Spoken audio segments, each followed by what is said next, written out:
सबसे पहले बात करेंगे ऑस्ट्रेलिया से जुड़ी खबर की। तो क्रिकेटर श्रेयस अय्यर की सेहत में सुधार है।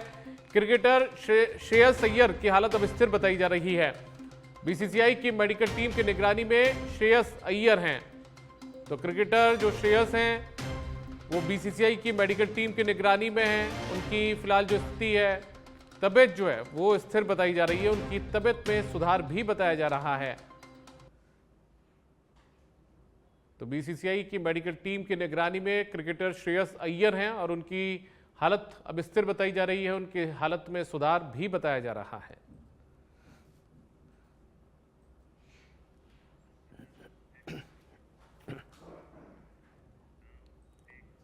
आगे बढ़ते हैं, बात करते हैं अंता विधानसभा उपचुनाव की। तो उपचुनाव में भारतीय जनता पार्टी ने पूरी ताकत झोंक दी है। प्रवास के लिए नेताओं की ड्यूटी तय की गई है। बीजेपी के प्रदेश अध्यक्ष मदन राठौड़ ने ये जिम्मेदारियां अलग अलग नेताओं को सौंपी है। ये लिस्ट देख पा रहे हैं हम, जिसमें 13 नाम है। 13 नेताओं को ये जिम्मेदारियां, प्रवास की जिम्मेदारियां जो है वो दी गई हैं।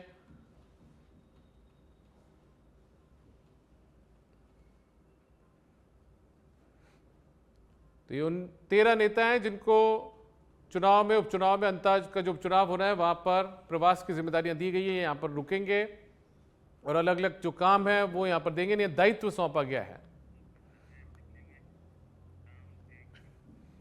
मुख्यमंत्री भजनलाल शर्मा कोलकाता के दौरे पर हैं और आईटीसी सोनार होटल में आयोजित प्रवासी राजस्थानी समिट को उन्होंने संबोधित किया।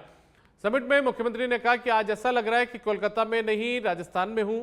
उन्होंने प्रवासी राजस्थानियों की सराहना करते हुए कहा कि उन्होंने राजस्थान की मिट्टी की खुशबू पूरे देश और विदेश में फैलाई है, जिससे राज्य की तरक्की को नई पहचान मिलेगी। मुख्यमंत्री ने सभी को राजस्थान आने का आमंत्रण देते हुए कहा कि पधारो हमारे देश।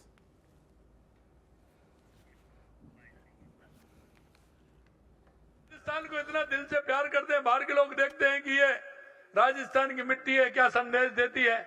इसलिए मैं कहना चाहता हूं मेरे भाइयों बहनों कि शेखावाटी भी हमारा वो क्षेत्र बन सकता है जब लोग शादी करने के लिए दुनिया भर से लोग वहां हैं और अपनी शादी वहां करें। तो ये भी मेरा आप सभी से कहना है। आपने देखा राजस्थान में औद्योगिक विकास की अपार संभावना है और इसी को देखते हुए पिछले दिसंबर में आयोजित rising Rajasthan global investment summit के तहत हमारे सरकार ने 35 लाख करोड़ रुपए के अधिक के एमओयू किए थे। आपको ये जानकर प्रसन्नता होगी, इसमें लगभग 20% यानी 7 लाख करोड़ रुपए के एमओयू धरातल पर आ चुके हैं। राइजिंग राजस्थान के 1 वर्ष पूरा होने तक हमने लक्ष्य लिया है कि हमारा 15 दिसंबर को हमारा पूरा हो रहा है। 10 दिसंबर को हमने 9 दिसंबर 10 दिसंबर को एमओयू किए थे। जब तक हम हमारा 25% एमओयू धरातल पर उतारने का काम हम करेंगे। मैं आपको कहना चाहता हूं मेरे भाइयों कि हमारी सरकार निवेशकों को सिर्फ आमंत्रित नहीं कर रही बल्कि उन्हें हर तरह की सुविधा भी उपलब्ध करा रही है। इसके लिए हमने अर्थव्यवस्था के प्रत्येक प्रमुख क्षेत्र को कवर करते हुए 20 से अधिक प्रगतिशील नीतियां भी हमने लागू की हैं। ये नीतियां मिलकर विकसित राजस्थान 2047 के हमारे विजन को सामने रखती हैं, जो रोजगार और सतत विकास पर जोर देती हैं।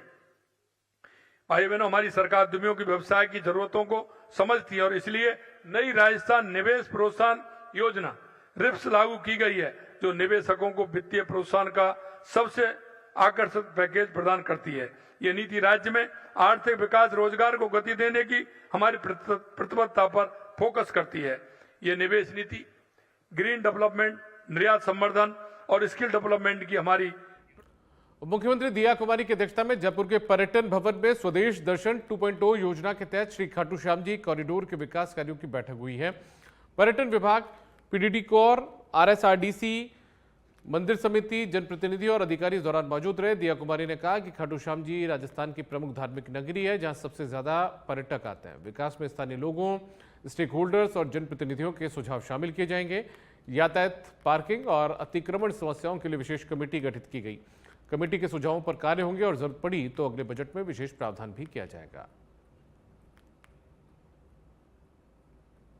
जो एक पहल की है, मौके पर जाकर वहाँ पर काम को देखना, हकीकत में धरातल पर क्या काम हो रहा है नहीं हो रहा है, वहाँ पर पता लगाकर वहीं पे इंस्ट्रक्शन दे दिए गए थे कि आप खाटू श्याम जी वाले जितने भी हैं अधिकारी और जनप्रतिनिधि, आप जयपुर आओ, हम जयपुर सबसे बात करेंगे। आज सभी अधिकारियों को बुलाकर मैडम ने जिस तरह से मीटिंग का वो किया, उससे वास्तव में लगता है कि मैडम बड़ी रुचि के साथ वो काम कर रही है। और मैं समझता हूँ खाटू श्याम जी में एक शानदार व्यवस्था के लिए जो मैडम ने इंस्ट्रक्शन दिए हैं वो शानदार व्यवस्था होगी, और आगे भविष्य में जो अव्यवस्थाएं हो रही है वो अव्यवस्था नहीं होगी। मैं बहुत बहुत धन्यवाद देना चाहूँगा हमारे मैडम को कि आज उन्होंने एक अच्छी जी बिल्कुल। खाटू श्याम जी में जो स्वदेश दर्शन के अंतर्गत गवर्नमेंट ऑफ इंडिया का जो काम हो रहा है, जो टूरिज्म डिपार्टमेंट कर रहा है, उस पर हम लोगों ने अभी वहाँ से जो हमारे सभी जनप्रतिनिधि, हमारे वहाँ से प्रशासन वाले, हमारे वहाँ से जो भी मंदिर के भी जो हमारे मंदिर कमेटी के जो हमारे वहाँ के पदाधिकारी, सबको यहाँ बुला के हम लोगों ने एक बहुत अच्छी मीटिंग की और इसमें निर्णय लिया गया कि एक कमेटी बनी है। वो कमेटी जाके री एग्जामिन करेगी कि वहाँ क्या एक्शन में काम करना है, क्योंकि काम वो होना चाहिए जिससे कि दर्शनार्थी इतने जाते हैं वहाँ दर्शन के लिए, उनको लाभ मिले, उनको जो फैसिलिटीज है वो बहुत अच्छी फैसिलिटीज मिले, वहाँ पर ट्रैफिक जैम ना हो, वहाँ पर जो स्टैम्पीड तक की स्थिति आ जाती है कभी कभी वो ना हो, हर प्रकार से उनका जो एक्सपीरियंस है वो और अच्छा हो। क्योंकि सबसे ज्यादा अगर देखा जाए तो सबसे ज्यादा आज राजस्थान में टूरिस्ट वहीं पर जा रहा है, खाटू श्याम जी दर्शन के लिए जा रहा है, तो उसका जो पूरा वहाँ पर वो पूरी जो सुविधाएं हैं, व्यवस्थाएं हैं वो अच्छी हो। उसके लिए चाहे वो हम बात करें सड़कों की स्थिति हो, ट्रैफिक मैनेजमेंट की बात हो, पार्किंग फैसिलिटीज की बात हो, इंक्रोचमेंट्स की बात हो, सारे ही टॉपिक्स पे बहुत विस्तार से चर्चा हुई और एक बहुत अच्छा निर्णय लिया कि हम एक कॉम्प्रिहेंसिव प्लान बनाएंगे और मिलते रहेंगे लगातार। और इस बजट में भी अगर राजस्थान सरकार की ओर से, गवर्नमेंट की ओर से भी कुछ एक्स्ट्रा बजट देना होगा, बजट भी दिया जाएगा। अभी जो बजट आया है केंद्र सरकार की ओर से, उसका कैसे उपयोग हो, सबसे बेस्ट क्या उसका हम लोग। आगे बढ़ते हैं। नेता प्रतिपक्ष टीकाराम जूली का स्कूल ड्रेस को लेकर बयान सामने आया। उन्होंने कहा कि भाजपा ने चुनाव से पूर्व वायदा किया था कि बच्चों को स्कूल ड्रेस के लिए 1200 रुपए देंगे। भाजपा सरकार बनने पर केवल 600 रुपए दिए जा रहे हैं। इसमें भी जनरल और ओबीसी वर्ग के गरीब बच्चों को छोड़ दिया गया। क्या जनरल और ओबीसी समुदाय में गरीब बच्चे नहीं है, ये सवाल भी उन्होंने पूछा। उन्होंने कहा कि कांग्रेस सरकार सभी बच्चों को 2 ड्रेस के कपड़े और सिलाई के लिए 200 रुपए देती थी। 600 रुपए में 2 जोड़ी ड्रेस कैसे आएंगी? नन्हे मुन्ने बच्चों को जिनको हम विद्यालय में भेजते हैं अच्छी शिक्षा के लिए, उनके लिए जो वादा इन लोगों ने किया था, क्योंकि न तो अभी टीचर दे पाए हैं, मैंने लास्ट टाइम आपसे बात की थी, और बिल्डिंगों का जो हाल है वो तो आप लोगों के सामने ही है। लेकिन एक और वादा जो इन्होंने अपने घोषणा पत्र के अंदर किया था कि हम 1200 रुपए इन बच्चों को देंगे ड्रेस के लिए।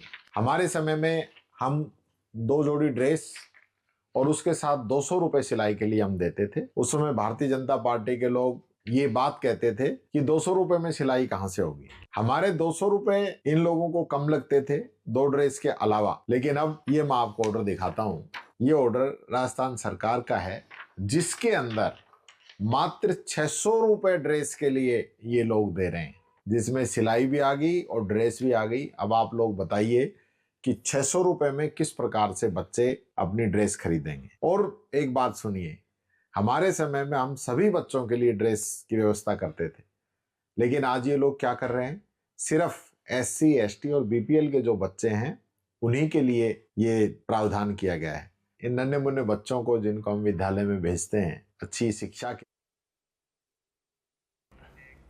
और झुंझुनू से बड़ी खबर है। हिस्ट्री शीटर डेनिस बाबरिया की हत्या का जो मामला है उसमें पुलिस को एक और बड़ी सफलता हाथ लगी है। लगातार चौथे दिन पुलिस की कार्रवाई जारी रही। 10,000 का जो इनामी बदमाश आदित्य मीणा, उसे गिरफ्तार कर लिया गया है। हांसलसर गांव का रहने वाला ये आदित्य मीणा बताया जा रहा है। बड़ा गांव इलाके में पैसे के जुगाड़ में ये आदित्य मीणा आया था, तभी पुलिस ने इसे दबोच लिया। जयपुर, अजमेर, चोमू, नागौर, किशनगढ़ में ये आदित्य मीणा घटना के बाद भागता रहा। घटना के बाद जैसलमेर और बाड़मेर तक भी इसने फरारी काटी। अब तक इस मामले में 7 लोगों की गिरफ्तारी हुई है। पहले दिन 5, दूसरे दिन 1 और आज चौथे दिन एक और गिरफ्तारी हुई। तीसरे दिन भी पुलिस ने 7 बदमाशों पर घोषित जो इनाम जो था वो घोषित किया था। मामले को लेकर झुंझुनू पुलिस गंभीर है। लगातार 4 दिनों से ये कार्रवाई चल रही है। जो पुलिस की तरफ से जरूरी कदम है वो भी लगातार उठाए जा रहे हैं।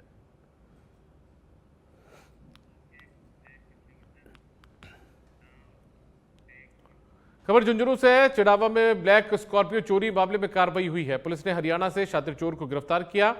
कृष्ण कुमार झुंझुनू का वांटेड और इनामी बदमाश है। हरियाणा के 2 बदमाशों के साथ इसने इस वारदात को अंजाम दिया था। पुलिस ने तीनों को हरियाणा के रोहतक से गिरफ्तार किया है। पुलिस से बचने के लिए इन बदमाशों ने महिलाओं के कपड़े पहने हुए थे। भारतीय जनता युवा मोर्चा के जिला मंत्री की इन्होंने 9 मिनट में गाड़ी चुरा ली थी। पुलिस पैदल ही बीच बाजार से इन आरोपियों को कोर्ट तक ले गई। हाथ जोड़ते हुए और माफी मांगते हुए ये तीनों बदमाश इस दौरान नजर भी आए हैं और ये उस समय का सीसीटीवी फुटेज है जब ये लोग स्कॉर्पियो यहां से चोरी करके लेकर गए।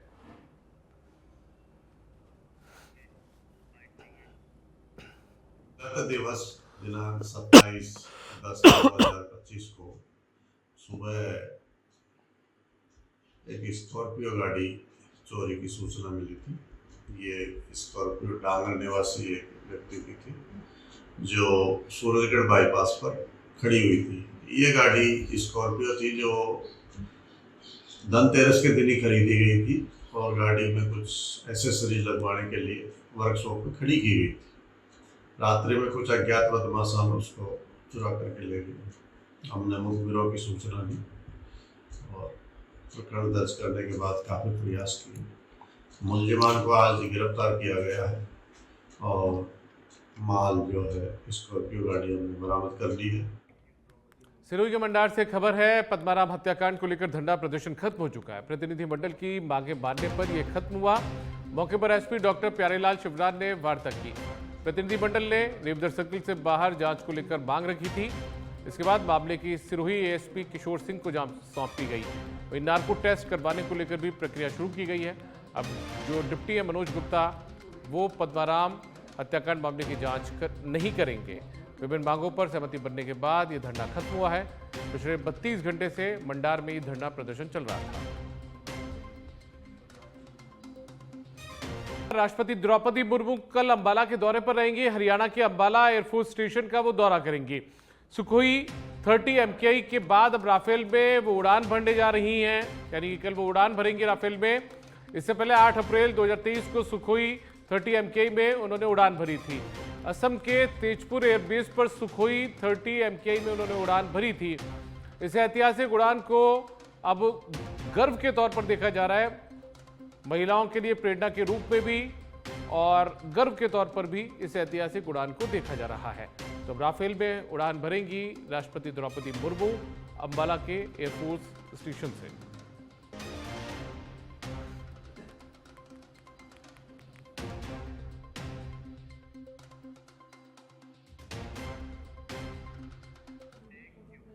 राजनांद के गांव शुक्ला हॉस्पिटल में ऑपरेशन के दौरान महिला की मौत के 20 दिन बाद भी कोई ठोस कार्रवाई नहीं हुई है। परिजनों और युवा कांग्रेस कार्यकर्ताओं ने मंगलवार को सीएमएचओ कार्यालय के सामने धरना देकर विरोध जताया। प्रदर्शनकारियों ने स्वास्थ्य मंत्री का पुतला फूंका और सरकार के खिलाफ नारेबाजी भी की। हॉस्पिटल का ओटी सील किया गया था और 7 दिन में कार्रवाई का आश्वासन भी दिया गया था, लेकिन कुछ नहीं हुआ। पुलिस ने भारी सुरक्षा व्यवस्था की। सीएमएचओ ने पहुंचकर कहा कि रिपोर्ट रायपुर गई है, आने पर जानकारी दी जाएगी। 3 घंटे चले प्रदर्शन के बाद मामला शांत हुआ है।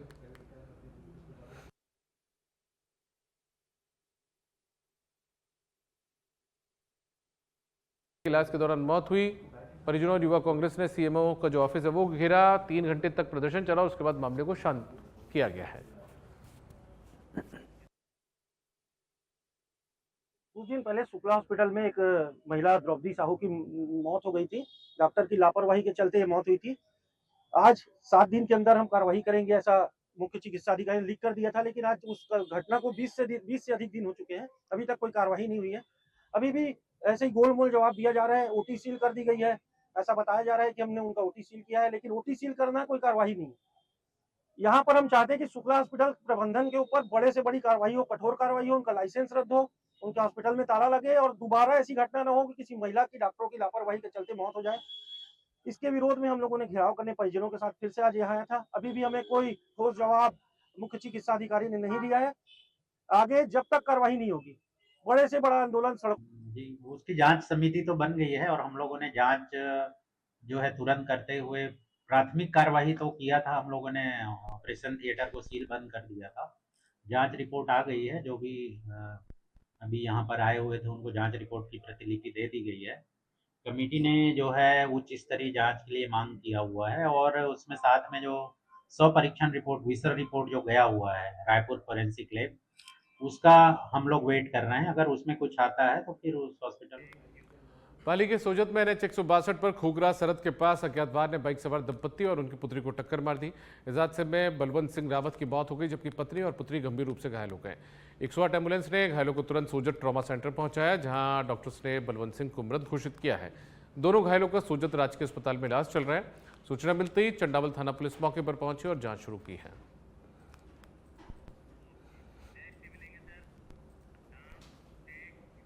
डूंगरपुर जिले के धम्बोला थाना क्षेत्र में पुलिस ने ऑपरेशन सुदर्शन चक्र अभियान के तहत बड़ी सफलता हासिल की।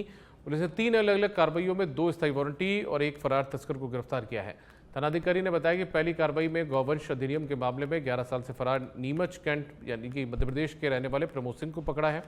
दूसरी कार्रवाई में पुलिस ने जेएम कोर्ट सीमलवाड़ा के एक प्रकरण में स्थायी वारंटी गुजरात के अरवल्ली जिले के कल्पेश को पकड़ा।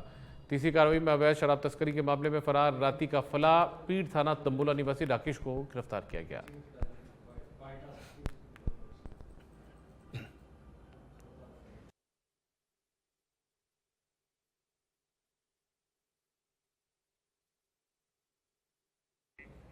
प्रतापगढ़ के धरियावद में वाकली पुलिया क्षेत्र में लगातार सड़क हादसों के बाद वन विभाग हरकत में आया है। वन अधिकारी रामलाल भील के नेतृत्व में वनपाल महेंद्र सिंह चौहान और उनकी टीम ने ग्रामीणों की मदद से दिशा सूचक बोर्ड लगवाए।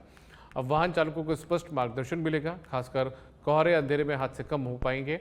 स्थानीय लोगों ने पहल की सराहना की और ऐसे प्रयास जारी रखने की मांग की है।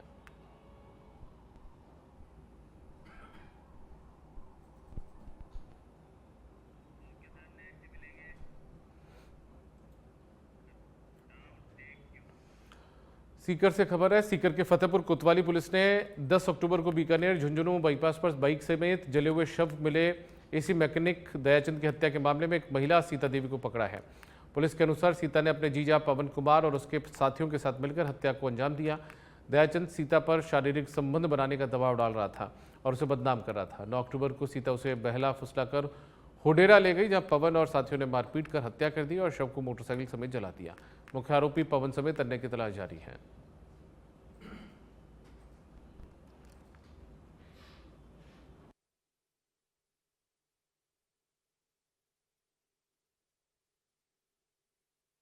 और ये जो महिला जिसने इस हत्या को अंजाम दिया था उसे गिरफ्तार कर लिया गया। एक एसी मैकेनिक की हत्या का ये पूरा मामला है। एक महिला को यहाँ पर गिरफ्तार किया गया है। ये महिला आप तस्वीरों में देख पा रहे हैं। फतेहपुर की कोतवाली पुलिस ने ये कार्रवाई जो है वो यहाँ पर अंजाम दी है।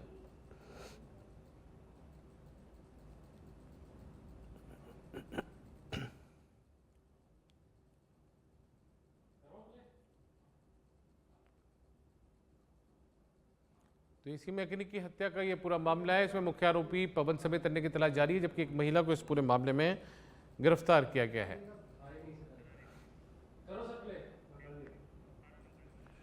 इलाका 2025 को इलाका थाना फतेहपुर कोतवाली में चित्रकूट बालाजी है पीछे हाईवे पर एक अध जली लाश मोटरसाइकिल सहित मिली थी।